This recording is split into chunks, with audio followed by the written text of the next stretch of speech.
As you know, if you don't know, you've never talked to Judy.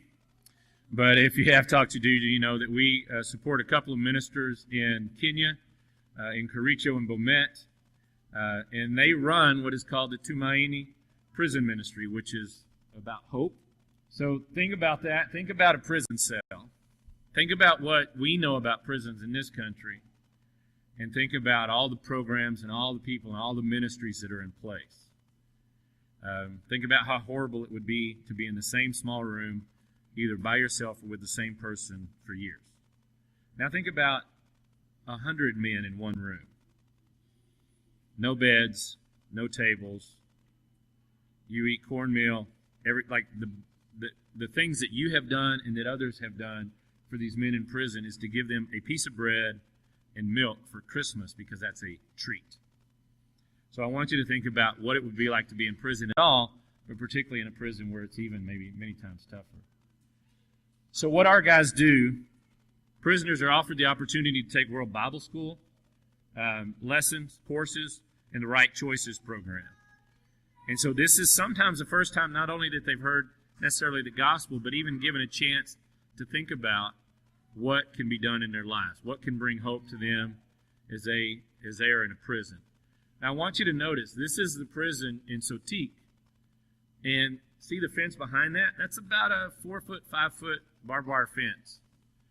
Now, I can't get over it because I'm not 5 foot hardly, but that's what keeps those men in there, because they know that if they ever tried to escape, what would be their recourse. And so we have baptisms that take place in prison. Also, with the mothers that are in prison, many times they have their children in prison with them.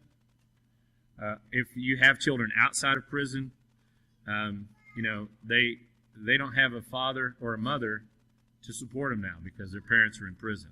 And there's not programs like we have here. There's not social programs like you see in a lot of other places. And so I want you to understand what's going on here. So we've had baptisms in the prison. We've got some numbers here for you in a minute. Let's see. 80 baptisms and 30 in the community. And 2 of the community baptisms were actually ex-prisoners as they see these guys coming back. So this is in the prison. And you have to understand, when these guys go to take them to the baptistry at Kericho, this is in Kericho. When they take them out, they could possibly escape. And if they escape, it's on the heads and hands of our 2 ministers. And so they take some real risk and personal responsibility. In Bomet, at one time, you guys gave money so that we could buy these portable baptistries. So that's PVC and canvas that they put together, filled with water, and you can see the water that they fill it with. And they baptize men there inside the prison as well. This is also at Sotik. And they're lined up. They're lined up. The women's prison, as we talked about, many of them with children there, with their babies there. And at Christmas time, when we've provided bread and milk, we've said, would you like soap? Would you like toilet paper? Would you like, new underwear? Because you don't have a lot of underwear. You don't have all the clothes. You get that set of clothes and you wash them basically in a bucket of water, and that's what you have. And every time we've asked, just to make sure we're doing right, they've said, we'd like something to bite. We'd like a treat. The treat is bread and milk. So they don't get milk. The children actually, except for your donations, the kids don't get milk on a regular basis unless we provide that when these guys bring it to the prison. Another part of this great ministry is what Eric and Ismail do is when they meet a prisoner when he or she becomes a Christian and they're about to be released, they're going back into a community where they committed their crimes. Maybe to live in the same, maybe small village where if they murdered somebody or robbed from somebody or assaulted or raped somebody, then they've got to now go back to that village because that's all they have and live where they committed those crimes. So Eric and Ismail do really a lot of legwork and go back to that community and say, this person who committed these things is about to come back. They are not the same person that they were, but will you take them back? And they work with the victims' families, and they also work with the family of the criminal because there's great shame when that child is coming back that's committed that crime. So they work with them, and they do this reconciliation. We have some pretty good, if not really good, reentry programs in this country. And nothing like this. Where when they come back, not only does the family of the victim say, we'll take them back, not only does the family of the criminal say, we'll take them back, but we've had churches established because they've seen the change that Jesus brings.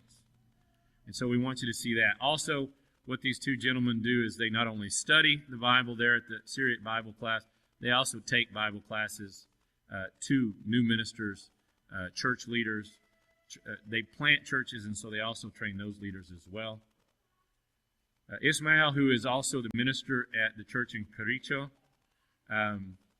is not only doing church plants and doing prison ministry, but Ismael is leading the church there as well.